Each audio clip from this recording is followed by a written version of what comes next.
Hi, this is Revathi. Welcome to అందమైన కథల పొదిరిల్లు. ప్రేమ మనసులు ఎపిసోడ్ నెంబర్ 23. లాస్ట్ ఎపిసోడ్లో అశోక్ ఫ్యామిలీ గురించి రేణు తెలుసుకొని వాళ్ళ ఫ్యామిలీకి చెప్పడం కోసమని వాళ్ళ ఇంటి ముందుకు వచ్చి లాస్యని చూస్తుంది కదా. ఆ తర్వాత నుంచి స్టోరీ. రేణు లాస్యని చూస్తూ ఏడి మొహం పెట్టుకొని, నో, నేను ఇలా ఉండకూడదు. నేను ఇలా ఉంటే ఆ చింపాంజీ మొహానికి అలసైపోతాను. నేను స్ట్రాంగ్గా ఉండాలి. రేణు, స్ట్రాంగ్గా ఉండు అని తనకు తానుగా చెప్పుకొని ముందుకు నడుస్తుంటుంది. బొట్టు పెట్టి దండ వేసి ఉన్న ఆనంద్ ఫోటోకి ఎదురుగా ఉన్న బట్టల ప్యాక్ నుంచి లాస్య ఒక ప్యాక్ తీసుకొని భారతికి అందిస్తూ, వదిన, అత్త గుడి దగ్గరికి వెళ్ళి ఇంకా రాలేదేంటి అని అడుగుతుంది.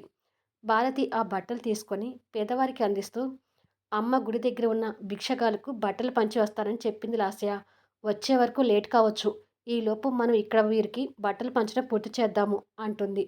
లాస్య అలా బట్టల ప్యాక్ భారతికి అందిస్తుంటే భారతి లైన్లో నిలబడ్డ పేదవారికి బట్టలు పంచుతూ వాళ్ళు అడిగిన దానికి సమాధానం చెప్తూ, ఈరోజు మా తమ్ముడు ఆనంద్ పుట్టినరోజు. అందుకే మా తమ్ముడి పేరు మీద ప్రతిసారి లాగానే ఈసారి కూడా మీలాంటి వారికి బట్టలు పంచుతున్నాము అంటుంది బాధగా. రేణు ఆ మాటలు వింటూ ముందుకు వస్తూనే, ఈరోజు అశోక్ పుట్టినరోజా అని సంతోషంతో ఆశ్చర్యపోతుంటుంది. లాస్య భారతికి బట్టలు అందిస్తూనే ముందుకు వస్తున్న రేణుని చూసి, ఈ రేణు ఏంటి ఇక్కడికి వస్తుంది అని అనుకుంటుండగానే రేణు వారి దగ్గరికి వచ్చి నిలబడుతుంది. భారతి రేణుని చూసి కాస్త ఆశ్చర్యపోతూ రేణుని గుడిలో చూసింది గుర్తు వచ్చి, నువ్వు గుడిలో అశోక్తో పాటు కనిపించిన అమ్మాయివి కదా అని అడుగుతుంది. రేణు నవ్వుతూ, అవునండి అంటుంది. ఏమిటమ్మా ఇలా వచ్చావు అని అడుగుతుంది భారతి. లాస్య పొగరుగా కనుగుడ్లు తిప్పుతూ, ఆనందబావ పేరు మీద బీదవాళ్ళకి బట్టలు పంచుతున్నాను నాకు తెలిసి వీటిని తీసుకోవడానికి వచ్చిందేమో వదినా అంటుంది వెటకారంగా. రేణు కోపంగా లాస్య వైపు చూస్తూ, దీనికి ఇంకా పొగరు తగ్గలేదు అని అనుకుంటుంది మనసులో. భారతి కోపంగా లాస్య వైపు చూస్తూ, ఏ లాస్య, ఏంటి ఆ మాటలు? నోటికి వచ్చినట్టు మాట్లాడమేనా? ముందు తనకు సారీ చెప్పు అంటుంది. లాస్యకి సారీ చెప్పడం ఇష్టం లేక మౌనంగా రేణు వైపు చూస్తుండిపోతుంది. రేణు తను చెప్పే సారీ కోసం ఎదురు చూస్తున్నట్టుగా చేతులు కట్టుకొని నిలబడుతుంది. నీకే లాస్య చెప్పేది, ముందు తనకి సారీ చెప్పు అంటుంది భారతి కాస్త సీరియస్గా. లాస్య ఇక తప్పక మొహం తిప్పుకుంటూ సారీ అంటుంది. రేణు లాస్య వైపు చూస్తూ తృప్తి పడినట్టుగా ఫేస్ పెడుతుంది. లాస్య ఆ ఫేస్ చూసి కోపంగా తల తిప్పుకుంటుంది. తను నీ గురించి తెలియక మాట్లాడింది, ఏమీ అనుకోకమ్మా అంటుంది భారతి. రేణు లాస్య వైపు కోపంగా చూస్తూ, తెలియక కాదు, అంతా తెలిసే మాట్లాడింది అని అనుకుంటుంది మనసులో. భారతి గుర్తు తెచ్చుకున్నట్టుగా ఫేస్ పెడుతూ, నీ పేరు రేణు కదా అంటుంది. అవునండి అంటుంది. ఏంటి రేణు ఇలా వచ్చావు అని భారతి అంటుండగా లోపల నుంచి జగదీష్ బయటికొస్తూ, భారతి, బట్టలు సరిపోతాయా, ఇంకా తెప్పించమంటావా అంటూ అక్కడికి వచ్చి రేణుని చూసి ఎవరి అమ్మాయి అన్నట్టుగా చూస్తుంటాడు. అంతలోనే చక్రవర్తి గారు కూడా బయటికి వస్తూ, ఎవరికీ లేవు అనకుండా బట్టలు పంచండి, సరిపోకపోతే మళ్ళీ తెప్పిద్దాము అంటూ బయటకొచ్చి రేణుని చూసి ఆశ్చర్యపోతుంటాడు. రేణు చక్రవర్తి గారిని చూసి మనసులో ఆనందపడుతూ, ఓ, అశోక్ వాళ్ళ నాన్నగారు అంటే నాకు మావయ్య గారు అని అనుకొని మురిసిపోతుంటుంది. చక్రవర్తి గారు రేణుని అదే ఆశ్చర్యంతో చూస్తూ, నిన్ను అశోక్తో చూశాను, వంశీ మరదలివి కదా అని అడుగుతాడు.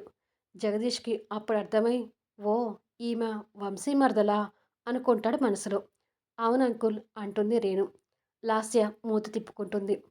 చక్రవర్తి గారు కాస్త సంతోషపడుతూ, నీతో పాటు అశోక్ కూడా వచ్చాడమ్మా అంటూ అశోక్ కోసం చుట్టూ చూస్తుంటాడు.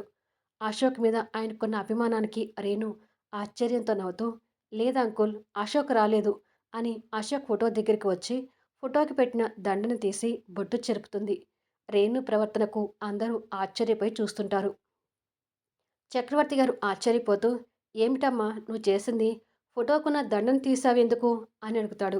రేణు నవ్వుతూ, బతికున్న వారి ఫోటోకి దండ వేయకూడదు కదా అంకుల్, అందుకే తీసేశాను అంటుంది. రేణు మాటలకి అర్థం కాక అందరూ ఆశ్చర్యపోతుంటారు. లాస్య కోపంగా చూస్తూ, ఏయ్, నీకేమైనా పిచ్చా, ఏం మాట్లాడుతున్నావు, బతికున్న వారి ఫోటోకి దండ వేయకూడదంటావేంటి, మా బావ ఎప్పుడో చనిపోయాడు అంటుంది.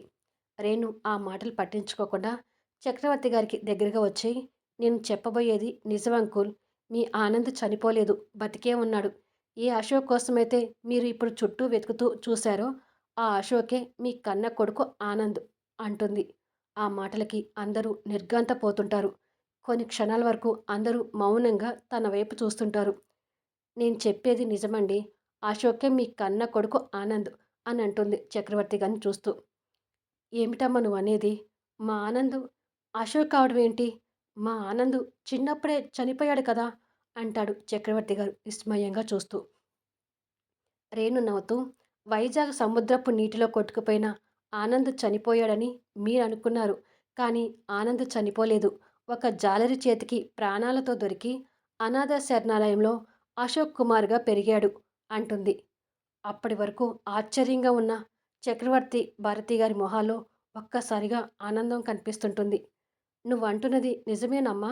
అంటారు చక్రవర్తి గారు వెలుగుతున్న మొహంతో. లాస్య కలగజేసుకుంటూ, "లేదు, అంతా అబద్ధం. తన మాటలు నమ్మే విధంగా లేవు" అంటుంది. "నువ్వాగు లాస్య" అని భారతి కన్నీటి పొరలతో కలిగిన ఉత్సాహంతో రేణుని పట్టుకొని, "నువ్వు చెప్పేది నిజమే కదా రేణు? మా తమ్ముడు నిజంగానే బతికి ఉన్నాడు కదా?" అని అడుగుతుంది. "నిజమేనండి. కావాలంటే ఈ ఫోటో చూడండి" అని తన ఫోన్‌లో ఉన్న ఫోటో చూపిస్తూ, "ఇది మీ ఆనంద్ అనాథ శరణాలయంలో చేరినప్పుడు వారు తీసిన ఫోటో" అని డీటెయిల్స్ సహా చూపించి, ఆశోకి వచ్చిన కల నుండి దివ్య వైజాగ్ శరణాలయం నుంచి గ్రంథాలయం వరకు వెళ్ళిన విషయం అంతా చెప్తుంది. అది విని వాళ్ళు ఆనందంతో ఆ ఫోటోని డీటెయిల్స్‌ని చూసి ఆశ్చర్యపోతుంటారు.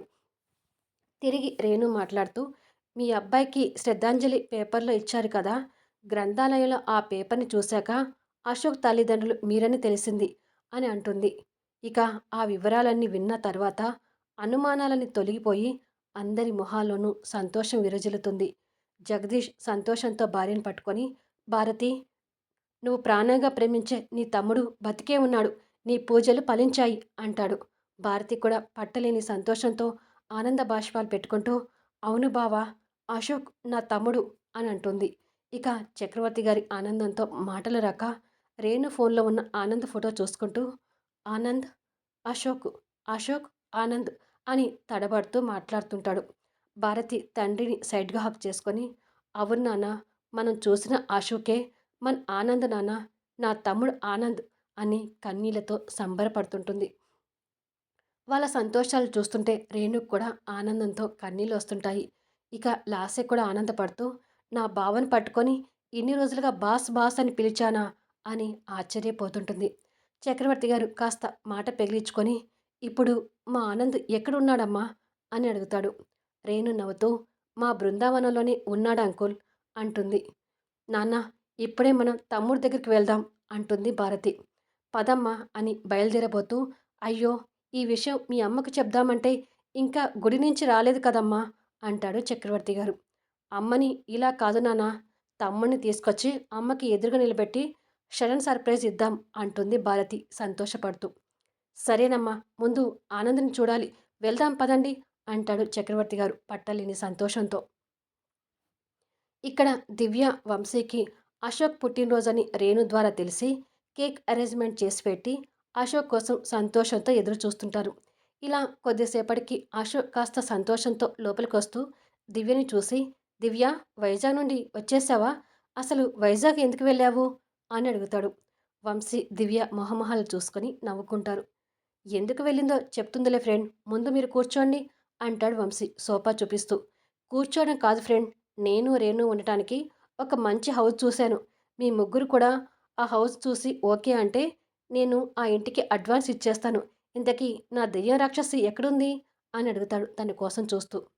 వంశీ, దివ్య అంతే మొహాలు చూసుకొని నవ్వుకుంటూ ఉంటారు. అశోక్ వాళ్ళ నవ్వుని చూసి కాస్త ఆశ్చర్యపోతూ, "రేణు గురించి అడుగుతుంటే మీరు మీరు మొహాలు చూసుకొని నవ్వుకుంటున్నారేంటి? నా దెయ్యం రాక్షసి వస్తే ముగ్గురం హౌస్ చూడటానికి వెళ్దాం" అంటాడు. వంశీ నవ్వుతూ అశోక్ భుజం మీద చేయి వేసి, "మీకు హౌస్ ఉండగా ఇంకా వేరే హౌస్ చూసుకోవడం ఎందుకు ఫ్రెండ్" అంటాడు. అశోక్ అర్థం కానట్టుగా చూస్తూ, "నాకు హౌస్ ఉండటం ఏంటి? మీరేం మాట్లాడుతున్నారు ఫ్రెండ్" అనుకుంటూ పక్కన ఉన్న కేక్ వైపు చూసి, "కేక్ అరేంజ్మెంట్ చేశారేంటి? నాకు తెలిసి ఈరోజు ఎవరి పుట్టినరోజు కాదే" అంటూ కేక్ దగ్గరికి వచ్చి కేక్ మీద "హ్యాపీ బర్త్‌డే ఆనంద్" అనే పేరు చదివి, "ఆనంద్, ఆనంద్ ఎవరి ఫ్రెండ్" అని అడుగుతాడు. వంశీ నవ్వుతూ, ఆనంద్ అంటే ఎవరో కాదు మీరే. మీ అసలు పేరు అశోక్ కాదు, ఆనంద్. ఈరోజు మీ బర్త్‌డే అంటాడు. ఎలా ఉంది ఈ వీడియో?